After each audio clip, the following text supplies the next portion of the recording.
لله نحمده ونستعينه ونستغفره ونؤمن به ونتوكل عليه ونعوذ بالله من شرور أنفسنا ومن سيئات أعمالنا من يهده الله فلا مضل له ومن يضلله فلا هادي له ونشهد أن لا إله إلا الله وحده لا شريك له ونشهد أن سيدنا ومولانا محمدا عبده ورسوله أما بعد فأعوذ بالله من الشيطان الرجيم بسم الله الرحمن الرحيم إن هذه أمتكم أمة واحدة وأنا ربكم فاعبدون وقال تعالى إنما المؤمنون إخوة فأصلحوا بين أخويكم واتقوا الله لعلكم ترحمون. محبت سے ایک مرتبہ درود شریف پڑھ لیجیے. اللہم صلی علی محمد وعلی آل محمد مجید. اللہم بارک علی محمد وعلی آل محمد کما بارکت علی ابراہیم انک حمید مجید. میرے عزیز دوستوں، محترم بزرگوں، اللہ کے نبی صلی اللہ علیہ وسلم کے مبارک نقش قدم پر چلتے ہوئے آج ہمارے سلسلے کی 13ویں قسط ہے. سیرت پاک کو پڑھتے ہوئے اور سمجھتے ہوئے اور عمل کی نیت سے پڑھتے ہوئے ہم یہاں تک پہنچے تھے کہ مدینہ کی زندگی میں کون سا واقعہ ہوا تھا؟ کون سا واقعہ پڑھا تھا پچھلے ہفتے؟ تھوڑا تو سبق یاد ہونا چاہیے نا. مدینہ کی آمد ہو گئی تھی. اس میں کیا خاص واقعہ پڑھا تھا جس پر میں نے تفصیلی بات بھی کی تھی آج کے زمانے سے متعلق؟ ماشاءاللہ، مسجد نبوی کی تعمیر کیسے ہوئی اور مسجد نبوی کی بنیاد کس چیزوں پر تھی، وہاں پر اعمال کون کون سے ہوا کرتے تھے، اور مسجد نبوی کس طرح مسلمانوں کے تمام معاملات کے لیے ایک مرکز کی حیثیت رکھتا تھا، ایک پاور ہاؤس کی حیثیت رکھتا تھا جو ہمیشہ ذکر سے، تلاوت سے اور دعا سے، رات کے رونے دھونے سے، نمازوں سے معمور رہتی تھی. مسلمانوں کے تمام مسائل وہیں پر ہوتے تھے اور مسلمان اپنی زندگی کا ایک بڑا وقت مسجد میں گزارا کرتے تھے. اور میں نے یہ بھی بات کی تھی کہ آج ہماری مسجدوں میں کیا بہتری کی گنجائش ہے اور ہماری مسجدوں کو کس طرح مسجد نبوی کے نقشے پہ ہونا چاہیے. آج کا جو موضوع ہے آپ حضرات نے شاید پڑھ لیا ہو، 2 دن پہلے اس کو نشر کر دیا جاتا ہے. آج کا موضوع یہ ہے کہ مدینہ کی ریاست میں متمدن دنیا کا پہلا دستور یعنی پہلا آئین. اللہ کے نبی صلی اللہ علیہ وسلم جب مدینہ تشریف لائے تو بہت سارے مسائل سر دست تھے جن کو آپ صلی اللہ علیہ وسلم نے انتہائی خوش اسلوبی سے حل کیا. پہلا مسئلہ یہ تھا کہ مہاجرین کی رہائش کا انتظام. یہ پاکستان میں بھی ہمیں پیش آیا تھا کہ ایک بڑی تعداد ہندوستان سے ہجرت کر کے آ رہی تھی. اب ان کا رہن سہن، ان کا رہنا، ان کا خرچہ، ان کو زمین، ان کو جگہ کیا دی جائے گی. تو یہی مسئلہ مدینہ میں تھا کہ اتنی بڑی تعداد مہاجرین کی آ چکی ہے، اب وہ کہاں رہیں گے، ان کو گھر کہاں ملے گا، ان کا معاش کا کیا ہوگا، ان کو کون سنبھالے گا.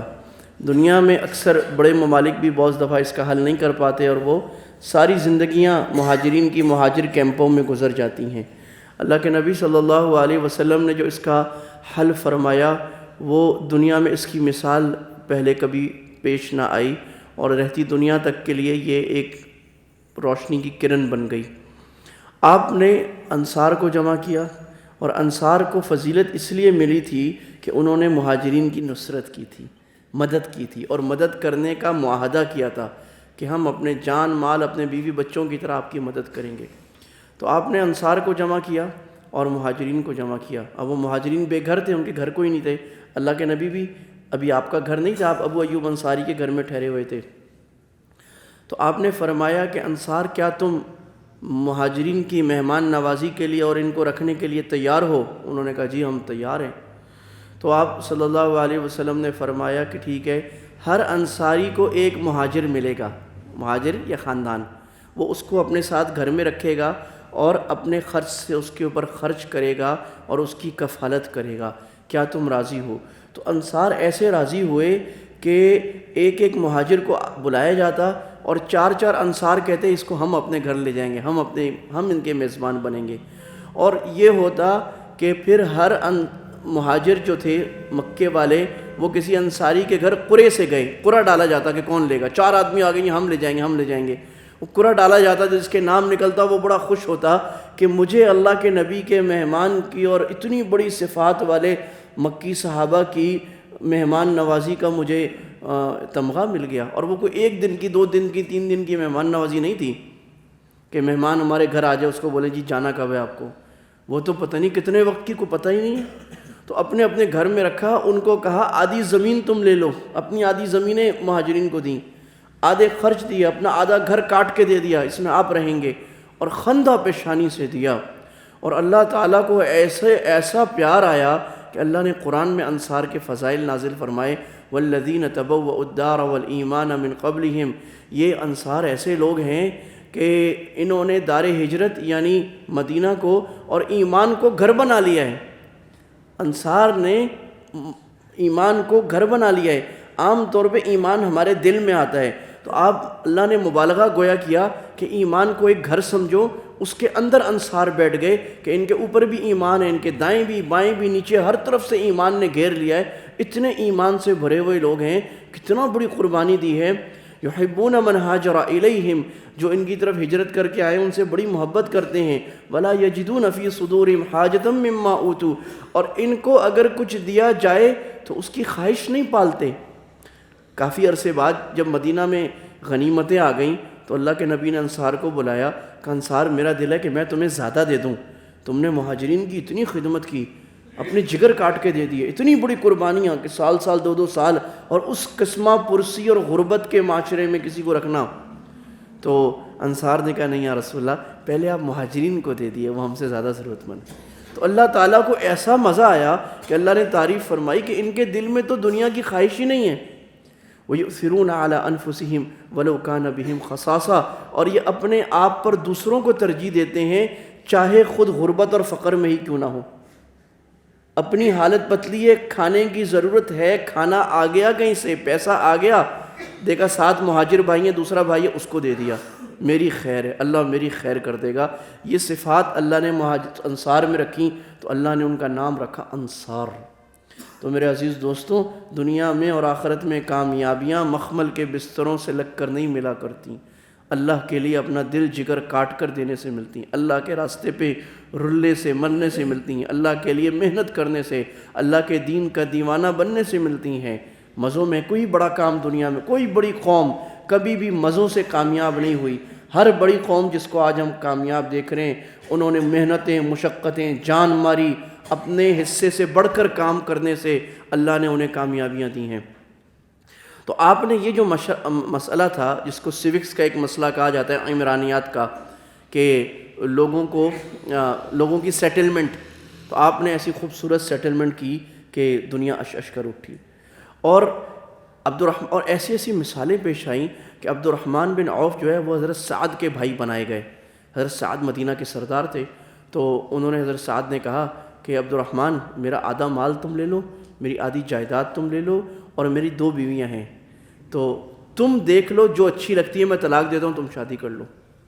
یعنی یہ مثال آسمان دنگ ہے کہ یہ مثال دنیا میں کوئی دے سکتا ہے کہ اپنی بیوی سے زیادہ بڑی عزت اور پیار آدمی کو کسی سے نہیں ہوتا، ایک غیرت بھی، اور وہ کہہ رہے ہیں کہ نہیں میں اس پہ بھی تیار ہوں۔ اور آگے بھی تو صحابی تھے نا، ہماری طرح کے لوگ تو نہیں تھے کہ کسی نے ہاتھ پکڑا ٹانگ بھی کھینچ لی، چلو یہ بھی دے دو۔ عبد الرحمن بن عوف نے فرمایا بارک اللہ فی اہلک و مالک، اللہ تمہارے بیوی بچوں میں بھی برکت ڈالے، تمہارے مال میں، ولیکن دلنی علی السوق، مجھے ذرا بازار کا راستہ بتاؤ، میں خود اپنا کروں گا۔ اور بازار کا جو راستہ دیکھا تو مدینہ کے سب سے زیادہ مالدار آدمی بنے، مدینہ کے بلینئر بنے عبد الرحمن بن عوف، کہ 1000 10 ہزار اونٹ ایک مرتبہ ان کا کنسائنمنٹ آ رہا ہوتا شام سے اور کہاں سے، ایسی تجارت آ رہی ہوتی۔ تو یہ کہ اپنے ہاتھ سے کام کرنا، اب ہمارا جذبہ یہ ہو ہم دوسروں کو دیں، لیکن جس کو دیا جا رہا ہے اس کا جذبہ یہ ہو کہ بھئی میں کسی سے بلا وجہ کوئی احسان نہ لوں۔ جب یہ جذبہ ہوتا ہے تو معاشرہ بنتا ہے، اور جب ہر آدمی روک رہا ہو اور دوسروں سے لینے چاہ رہا ہو تو معاشرہ نہیں جنگل بنتا ہے، کہ ہر آدمی سوچے مجھے دوسرے سے کچھ نہیں لینا، مجھے اپنے زور بازو سے اپنی محنت سے آگے بڑھنا ہے اور کمانا ہے اور دوسروں پہ خرچ کرنا ہے، دینے والا ہاتھ لینے والا ہاتھ نہیں کرنا۔ اللہ کے نبی نے فرمایا تھا جس کے پاس گھر میں 1 دن کا کھانا ہے اس کے لیے سوال حرام ہے، 1 دن کا کھانا بھی ہے، مانگنا حرام ہے۔ غیرت والا، خودداری والا آپ نے مزاج بنایا۔ پھر اب چونکہ مدینہ میں یہود بھی رہتے تھے اور مسلمان بھی، اکثر انصار مدینہ والے مسلمان ہو گئے تھے، تو آپ نے ایک کانسٹیٹیوشن لکھا کہ اب ایک شہر بن گیا ہے، ایک ریاست بن گئی ہے، وقت آ گیا ہے کہ اب تجارت کو بھی فروغ دی جائے، وقت آ گیا ہے کہ اب سیاسیات کو فروغ دیا جائے، عمرانیات کو، معاشیات کو، خوبصورت معاشرہ بنایا گیا ہے۔ مکہ میں تو یہ وقت تھا نہیں، تو اب اس کا ایک معاہدہ، ایک کانسٹیٹیوشن، ایک آئین بننا چاہیے کہ مکہ میں رہنے والے مسلمان اور غیر مسلموں کے حقوق کیا ہوں گے اور ان کے فرائض کیا ہوں گے، duties and benefits, rights and duties کیا ہوں گے ہر شہری کے، اور ہر آدمی کس معاہدے کا پابند ہے۔ یہ جو ڈاکومنٹ ہے اس کو میثاق مدینہ کہا جاتا ہے۔ یہ احادیث کی کتاب میں بکھرا ہوا تھا، لیکن ہمارے ڈاکٹر حمید اللہ صاحب ہوتے تھے، انہوں نے اس کو پورا ایک ڈاکومنٹ بنا لیا، اور بہت بڑے آدمی تھے، فرانس میں رہا کرتے تھے، اور فرانس میں انہوں نے رہتے ہوئے وہاں کے جو لائبریریز تھیں فرانس کی، برٹن کی، وہاں ہماری بہت ساری کتابیں، مسودات تھے، وہ نکال کے انہوں نے یہ نکالا، اور ان کا دعویٰ یہ تھا کہ یہ سویلائز دنیا کا پہلا کانسٹیٹیوشن ہے، یہ جو میثاق مدینہ ہے یہ پہلا۔ اور یہ بات بہت سارے جو مغربی مفکرین ہیں، کانسٹیٹیوشنل لاء کے ماہر ہیں، مثلا ولہاسن، مولر، ویلنڈیزی، یہ بڑے بڑے لوگ ہیں، انہوں نے بھی مانا کہ ہاں اس سے پہلے روم اور فارس میں بھی کوئی کانسٹیٹیوشن نہیں لکھا گیا۔ روم میں کیا تھا، بادشاہ کا آرڈر جو ہے وہ قانون ہے، بادشاہ کی مرضی کسی کو مار دے، بادشاہ کی مرضی کسی کو زندہ کر دے، مرضی جس کو جائیداد دے دے، مرضی سے لے لے، یہ قانون تھا، بادشاہت تھی۔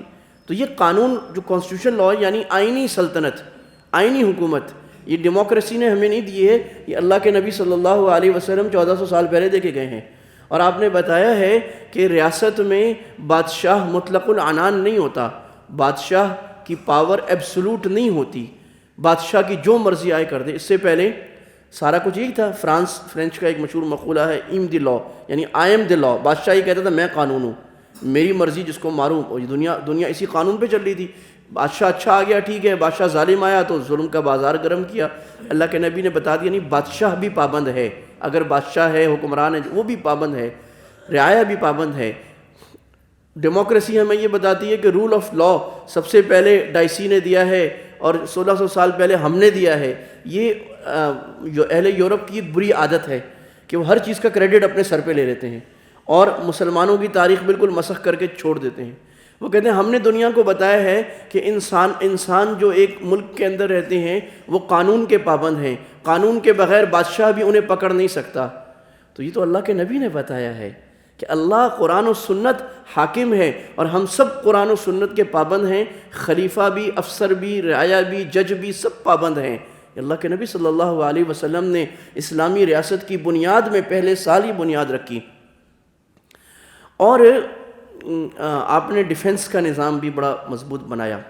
پھر جو یہودی رہتے تھے، اب یہ جو کانسٹیٹیوشن ہے میثاق مدینہ، یہ 53 دفعات پر مشتمل ہے، 53، اور اس میں 27 دفعات جو ہیں وہ مسلمانوں کے بارے میں ہیں، باقی یہودیوں کے بارے میں زیادہ آرٹیکلز ہیں۔ یعنی یہ بھی آپ نے کر کے دکھایا کہ مسلمان ملک کے اندر جو غیر مسلم رہیں گے ان کے بھی حقوق ہیں، ان کے بھی رائٹس ہیں، ان کو مارا نہیں جا سکتا، ان کی عبادت سے ان کو روکا نہیں جا سکتا، ان کو بھی تجارت کرنے دی جائے گی، ان کو بھی مذہب کی آزادی ہوگی، ان کو بھی اپنے مذہب پہ چلنے کی، اپنی شادیاں کرنے کی، اپنے رواج پورے کرنے کی آزادی ہوگی، اللہ کے نبی نے بتایا۔ میں اس میثاق مدینہ کی چند چیدہ نقطے آپ کو بتاتا ہوں تاکہ اندازہ ہو کہ اللہ کے نبی صلی اللہ علیہ وسلم نے سیاسی بنیاد یعنی کانسٹیٹیوشنل بنیاد آپ صلی اللہ علیہ وسلم نے کس طرح ریاست کی رکھی تھی۔ اور آج کل ریاست مدینہ کی بات بھی کافی چل رہی ہے، تو ہمیں سمجھ آنا چاہیے ریاست مدینہ کیا ہوتی ہے، اور دعا کرنی چاہیے کہ اللہ ہمارے حکمرانوں کو توفیق دے کہ وہ ریاست مدینہ پوری نہیں، اس کا کوئی نمونہ ہی ابتدا سے کچھ نہ کچھ کام تو شروع ہو جائے۔ ظاہر ہے ایک دن میں تو سارا نہیں بنتا، اللہ تعالیٰ توفیق دے کہ یہ کام پورا ہو جائے کسی طرح۔ اللہ جس سے چاہے لے لے، اللہ کی مرضی۔ اللہ کام لینے کے لیے ضروری نہیں کہ کوئی بہت بڑے عالم مفتی آئیں، اللہ تو فاسق و فاجروں سے بھی بڑے کام لیتے ہیں، اللہ عام آدمی سے بھی کام لیتے ہیں، اللہ چونٹی سے بھی کام لیتے ہیں، مکھی سے بھی کام لیتے ہیں، اللہ کی مرضی۔ ہم اللہ سے مانگیں گے کہ اللہ آپ ہمیں بھی اتنا عرصہ ہو گیا، پاکستان لا الہ کے نام پہ لیا تھا، اللہ جی یہاں ہمیں بھی لا الہ کی ترجمانی دکھا دے، بس آپ اپنی طرف سے کوئی بندہ پیدا کر دیں اور کچھ لوگ پیدا کر دیں، کوئی دے دیں جن کے اندر یہ فکر ہو، اور ان کے لیے سہولت پیدا کر دیں کہ وہ پاکستان میں اسلام کا نظام صحیح معنوں میں جو آئیڈیل نظام ہے وہ قائم کر دیں۔ آپ نے فرمایا کہ یہ حکم نامہ ہے محمد صلی اللہ علیہ وسلم کی جانب سے قریشی یثربی ان کے ساتھ مل کر جہاد کرنے والوں کے درمیان۔ آپ نے فرمایا تمام مسلمان دوسری قوموں سے الگ ایک امت ہیں، اور آپ نے فرمایا کہ سب اس شخص کے خلاف ایک ہاتھ کی طرح ہوں گے جو مسلمانوں پر زیادتی کرے گا۔ آپ نے فرمایا وَهُمْ يَدٌ عَلَىٰ سِوَاهُمْ، مسلمان ایک امت ہیں پوری دنیا کے مسلمان، اور اپنے مخالفین پر ایک ہاتھ کی طرح ہیں۔ جو ان پر زیادتی کرے گا دنیا کے کسی ایک مسلمان پر، وہ دنیا کے سارے مسلمانوں کے ساتھ بغاوت اور زیادتی سمجھی جائے گی۔ آپ نے فرمایا ہر قبیلہ اپنا خون بہا دے گا۔ پھر آپ نے فرمایا کہ سارے مسلمان اللہ کے نظر میں برابر ہیں، کوئی ایک مسلمان کسی دوسرے کو امان دے دے تو سارے مسلمانوں کے لیے اس کا احترام لازم ہوگا۔ پھر آپ نے فرمایا کہ جو یہودی ہمارے پیروکار مچ جائیں گے ان کی مدد کی جائے گی، اور وہ دوسرے مسلمانوں کے مثل ہوں گے، ان پر ظلم نہیں کیا جائے گا۔ یعنی پیروکار کا مطلب یہاں پر مسلمان ہونا نہیں ہے، معنی یہ ہے کہ ریاست مدینہ کے تابع ہو جائیں گے، جو ریاست کی رٹ مان لیں گے، اور یہ یہودی کہیں گے کہ ہم اس ریاست کے تحت رہنے کو تیار ہیں۔ تو آپ نے فرمایا وہ ہماری طرح ہوں گے، ان کو بھی سارے وہ رائٹس ملیں گے جو مسلمانوں کو ملتے ہیں۔ تو یہ بھی مغرب نے ایک فرسودہ سکھایا ہمیں کہ ہم نے دنیا کو ایکویلٹی سکھائی ہے۔ یہ سنتے ہیں نا آپ، ایکویلٹی فریڈم، ایکویلٹی فریڈم، یہ راگ اتنا الاپا گیا ہے کہ ہم سب کے دماغوں میں بیٹھ گیا ہے کہ جناب یہ تو امریکہ نے سکھایا فریڈم، یہ تو یورپ نے ایکویلٹی سکھائی ہے۔ مسلمان تو مساوات نہیں کرتے تھے، مسلمان تو عورتوں پہ بھی ظلم کرتا ہے، مسلمان تو یہودیوں اور عیسائیوں پر بھی ظلم کرتا ہے۔ اللہ کے نبی فرما رہے ہیں یہودیوں کو وہی حق ملے گا جو مسلمانوں کو ملے گا، اور یہ کر کے دکھائے، زبانی بات نہیں۔ وہ تو یہودیوں نے بغاوت کی، انہوں نے غداریاں کی، انہوں نے پیٹھ پر خنجر گھوپا، جو آگے ہم پڑھیں گے۔ اللہ کے نبی نے تو پورے حقوق دی ان کو، آزادیاں، پوری تجارت کی، معاشرت کی، ہر چیز کی آزادی عطا فرمائی۔ اور آپ نے فرمایا کہ اگر یہود پر کوئی حملہ کرے گا تو مسلمانوں پر حملہ سمجھا جائے گا، اور اس میں مسلمان یہود کا دفاع کریں گے، اور مسلمانوں پر حملہ کوئی کرے گا تو یہودی مسلمانوں کے ساتھ مل کر دفاع کریں گے، یعنی الائنس قائم فرمایا۔ تو آپ نے یہ بتا دیا کہ جو الائنسز ہیں وہ غیر مسلموں کے ساتھ بھی قائم کیے جا سکتے ہیں۔ ضروری نہیں کہ ہر غیر مسلم کے ساتھ لڑائی کی جائے، بلکہ اگر کوئی غیر مسلم یہ چاہے کہ ہم آپ کے ساتھ امن اور محبت کے ساتھ رہتے ہیں اور ہم ڈیفنس میں آپ کے ساتھ برابر ہیں تو قائم کیا جا سکتا ہے۔ جیسے پاکستان کا کچھ نہ کچھ چائنا کے ساتھ یا دوسرے ممالک کے ساتھ ہو جاتا ہے، ٹریڈ ایگریمنٹس ہو جاتے ہیں، دوسرے ایگریمنٹ، تو جائز ہے، یہ کوئی حرام نہیں ہے۔ ریاست مدینہ کوئی یوٹوپیا نہیں ہے، کوئی ایسی چیز نہیں ہے کہ ہم کھڑے ہو جائیں، ساری دنیا سے جنگ مول لے لیں، ساری دنیا سے تعلقات ختم کر دیں، ساری دنیا پہ بم برسا دیں۔ یہ پتہ نہیں یہ شدت پسندانہ نظریات ہمارے اندر ڈالے گئے ہیں گزشتہ 20-30 سالوں میں۔ یہ تو ایک بڑے امن اور محبت اور طریقے اور معاہدے سے چلنے والی حکومت جو اللہ کے نبی نے بنائی تھی۔ پھر آپ نے فرمایا کہ جو مومن کسی کو قتل کرے گا اس سے قصاص لیا جائے گا، الا یہ کہ اس کا ولی راضی ہو جائے۔ تو جو بنیادی کام ہے ریاست کا وہ رٹ قائم کرنا ہے اور وہ امن قائم کرنا ہے، پیس دینا ہے۔ اس میں سب سے بڑی رکاوٹ کیا ہوتی ہے؟ قتل ہوتا ہے۔ تو آپ نے اس کو یہاں رکھا کہ قتل کے جرم کو بالکل بھی معاف نہیں کیا جائے گا، جیسا بھی آدمی ہو۔ وَلَكُمْ فِي الْقِصَاصِ حَيَاتٌ، اللہ نے فرما دیا تمہارے لیے قصاص کے قانون میں زندگی ہے، زندگی ہے۔ عجیب، قصاص کا مطلب ہوتا ہے قتل، تو قرآن نے صنعت تضاد کو جمع کیا ہے، گویا کہ یہ کہا جا رہا ہے اے مسلمانوں تمہارے لیے قتل میں زندگی ہے۔ ابھی قتل اور زندگی تو دو متضاد لفظ ہیں، یہ جمع کیسے فرما دیے؟ تو معنی یہ ہے ایک مجرم کا قتل ہونے سے پوری قوم اور پوری امت زندہ ہو جائے گی، قاتل باز آ جائیں گے، قاتلوں کو عبرت ہوگی۔ اب پاکستان کے قانون میں قصاص کا قانون لکھا ہوا تو ہے، لیکن عمل بہت کم ہی ہوتا ہے اور کبھی کبھی ہو بھی جاتا ہے۔ اللہ تعالیٰ اس کو بھی آسان فرمائے۔ اور یہ وہ قانون ہے، میں اشارہ کرتا چلا جاؤں، یہ قصاص کا جو قانون ہے یہ وہ قانون ہے جس پر اس وقت جو دنیا کی کمیونٹی ہے، یونائٹڈ نیشنز، یورپ کا سب سے زیادہ زور ہے یہ قانون ختم کرنے پر، کہ آپ کیپٹل پنشمنٹ ختم کریں، سزائے موت کا قانون ختم کریں۔ ہماری ہر ایڈ اور ہر مسئلے کے ساتھ وہ اپنی یہ کنڈیشن لگاتے ہیں، اور جو دنیا کا پولیٹیکل معاہدہ ہے، جس معاہدے کے تحت دنیا ڈیموکریٹک ریاستیں ہیں، ICCPR جو کہتے ہیں، اس کی جو سیکنڈ آپشنل پروٹوکول ہے وہ یہی ہے کہ دنیا قتل کی سزا ختم کرے. چنانچہ یورپ ختم کر چکا ہے، امریکہ ختم کر چکا ہے، اور مالک بھی، اسلامی مالک بھی بہت سارے ختم کر چکے ہیں. پاکستان پر بھی زور ہے کہ آپ ختم کریں. کیوں؟ اس لیے کہ انسان اپنے ذہن سے دنیا کو چلانا چاہتا ہے، اور جب اپنے قانون پر دنیا کو چلائے گا، اپنی فساد والی عقل سے چلائے گا، دنیا میں بربادی آئے گی. اور اللہ تعالیٰ کو پتہ ہے کہ انسانیت کی حیات کس میں ہے، انسانی معاشرے کی بقا کس میں ہے. تو رحمانی قانون اعلیٰ ہیں، دوسری طرف شیطانی قوانین ہیں. تو ان کو بھی معلوم ہے کہ یہ رحمانی قوانین ان کو یہ اچھے نہیں لگ رہے، وہ یہ ختم کروانا چاہتے ہیں کہ قتل کی سزا ختم کیا جائے. اور اس کو رحم میں کہ بیچارہ آدمی 70 آدمی مار دیے، ایک نے 100 آدمی مار دیے مسجد میں گھس کے، چرچ میں گھس کے، اسکول میں، یہ تو بڑا بیچارہ آدمی ہے، اس کو تو مارنا نہیں چاہیے. خلاف فطرت، خلاف عقل قوانین. تو اللہ فرما رہے وَلَكُمْ فِي الْقِصَاصِ حَيَاتٌ. آپ نے فرمایا جو مومن کسی فسادی کی مدد کرے گا یا اسے پناہ دے گا تو قیامت کے دن اللہ کی لعنت غضب ہوگا، اس کا فرض نفل بھی قبول نہیں کیا جائے گا. جو آدمی ریاست کے خلاف بغاوت کرے، جو آدمی ریاست کے خلاف دہشت گردی کرے، جو ریاست کو توڑنا چاہے، جو ریاست کے اندر فساد پیدا کرنا چاہے، وہ تو مرے گا ہی مرے گا. اللہ کے نبی فرما رہے ہیں جو اس کو پناہ دے گا وہ بھی جائے گا. یعنی وہی بات کہ پہلی چیز جو ریاست کا کام ہے امن دینا.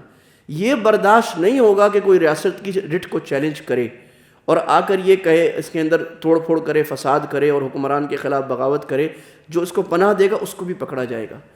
یہ کہنے کو سخت قانون ہے، لیکن یہ وہ قوانین ہیں جنہوں نے 800 سال دنیا میں حکومت کی. اور اللہ کے نبی صلی اللہ علیہ وسلم کی اس آپ کی سنت پر چلتے ہوئے دنیا، عالم اسلام نے دنیا کو ایک خوبصورت زندگی، خوبصورت زمانہ دیا ہے. اسی لیے آپ یہ دیکھیں گے کہ قرآن و حدیث میں بکثرت حکمرانوں کی اطاعت ہے. اطیعوا اللہ و اطیعوا الرسول اولی الامر منکم. حدیث میں بکثرت ہے. آپ نے فرمایا کہ تم پر امراء آئیں گے، حکمران آئیں گے، حق یہ ہے تمہارا کہ تم ان کی اطاعت کرو، اور ان پر لازم یہ ہے کہ وہ اپنی رعایا کا خیال کریں. آپ نے فرمایا کہ جو امیر کی اطاعت سے ایک شبر اتنا نکلے گا تو اپنے گلے میں جہنم کا اس نے توق ڈال لیا، یعنی حکمران کی بات نہیں مانے گا. آپ نے فرمایا کہ جب 2 حکمران ہو جائیں، یعنی اصل میں ہوتا تو یہ ہے نا کہ ایک حکومت چل رہی ہے اور ایک دوسرا آدمی آتا ہے کہتے ہیں میں حکمران ہوں. اس کو کہتے ہیں انٹرنیشنل لاء میں کہتے ہیں ڈی فیکٹو، ایک de jure de facto. De facto حکمران کھڑا ہوتا ہے. جیسے اب ہم نے سوریہ میں دیکھا، عراق میں دیکھا، لیبیا میں دیکھ رہے ہیں، شام میں دیکھ رہے ہیں، ہر جگہ یہ ہو رہا ہے کہ ایک حکمران ہوتا ہے، اس کے مقابلے میں دوسرا کھڑا کیا جاتا ہے. تو آپ نے فرمایا کہ اذا بویع خلیفتین، جب 2 کی بیعت کی جائے، فاقتلوا الآخر، تو دوسرے والے کو قتل کرو، اسے قتال کرو. تو پھر آپ نے فرمایا، اس کی وجہ آپ نے بیان فرمائی کہ ایک میان میں 2 تلواریں نہیں آتی. یہ اللہ کے نبی کی حدیث ہے. تو صحابہ نے پوچھا کہ یا رسول اللہ، اگر وہ حکمران ہم پر ظلم کرے، ہماری گردن کاٹے، ہمارے کمر پہ کوڑے مارے، آپ نے فرمایا چاہے ظلم کرے، چاہے کوڑے مارے، چاہے کرے، تم گردن جھکا دینا، اس کے خلاف بغاوت نہ کرنا. اب بظاہر یہ ہمارے جذباتی منشا کے خلاف لگتی ہے بات، اور یہ ہوا. حجاج آیا، سلیمان بن عبد الملک آیا. یہ میں قرون اولیٰ کی بات کر رہا ہوں، تبع تابعین کے زمانے میں ہی آ گئے تھے. ظالم حکمران، صحابہ کو انہوں نے قتل کیا، تابعین کو شہید کیا، لیکن جمہور امت نے ان کے خلاف بغاوت کا اعلان نہیں کیا. کیوں؟ اللہ کے نبی کی وہ سنت نظر میں تھی کہ آپ صلی اللہ علیہ وسلم نے فرمایا کہ حکمران جیسا بھی گرا پڑا ہو، جب تک حکومت قائم ہے تو وہ اتحاد کی علامت ہے. جب آپ اس کو توڑیں گے، دوسرا لائیں گے، تو اس سے بڑا فساد ہوگا. یہ تو فساد کر رہے ہیں. تو آپ کا کام ہے اس کی بات ماننا، اس کے خلاف بغاوت نہ کرنا. اس کا کام ہے کہ رعایا کے ساتھ عدل کرنا، انصاف کرنا. اگر وہ اپنا کام نہیں کر رہا تو ہم اپنا کام کریں، اللہ سے دعا کریں. یہ بات سمجھنے کی ضرورت ہے. اس وقت پارے عالم اسلام میں جو فساد ہے، جو فتنہ ہے، جو آگ لگی ہوئی ہے، جو تباہی بربادی ہے، وہ اس کی بڑی وجہ یہ ہے کہ حکمران نے ظلم کیا. باہر سے کچھ طاقتوں نے کچھ نوجوانوں کو اٹھایا کہ تم اس کے خلاف بغاوت کرو. سوریہ میں یہی ہوا. تو حما کے شہر میں چند نوجوانوں کو اٹھایا کہ جناب وہ پولیس ایک آدمی کو پکڑ کے لے گئے، بچوں کو پکڑ کے لے گئے، تم اٹھو. ان کو اسرائیل نے اسلحہ دیا، اور اسرائیل اب برملا اعلان کر رہا ہے. یہ دیٹس آن ریکارڈ ناؤ. اسرائیل بتا چکا ہے کہ ہاں ہم نے اسلحہ دیا تھا. سیریا میں جو ثورہ ہوئی تھی، ہم نے اسلحہ دیا تھا اور ہم نے ان کو کہا تھا تم کھڑے ہو، اور ان کو دنیا کے میڈیا نے مجاہدین حر کر کے دکھایا، انہوں نے لڑائی کی۔ بشار ظالم تھا اور ظالم ہے اور بدترین ظالم ہے، لیکن یہ جو صورتحال اس سے سوریہ تباہ و برباد ہو گیا۔ اور اللہ کے نبی صلی اللہ علیہ وسلم نے فرمایا تھا اذا فسد اہل الشام فلا خیر فیکم، جب شام میں فساد آئے گا تو تم میں کوئی خیر نہیں رہ جائے گی۔ اور آپ نے فرمایا شام میں فساد آئے گا کوئی خیر نہیں رہ جائے گی، اور آپ نے فرمایا تم جہاں جہاں ہو اپنے امیر کی اطاعت کرتے رہو، اسی میں صحیح رہو گے۔ اور آپ صلی اللہ علیہ وسلم نے فرمایا تھا کہ میری امت کی مثال پانی بارش کی طرح ہے، پتہ نہیں اس کا اول بہتر ہے آخری بہتر ہے، یعنی اس وقت جو لوگ قائم ہوں گے دین پر اور وہ سب سے اچھے لوگ ہوں گے۔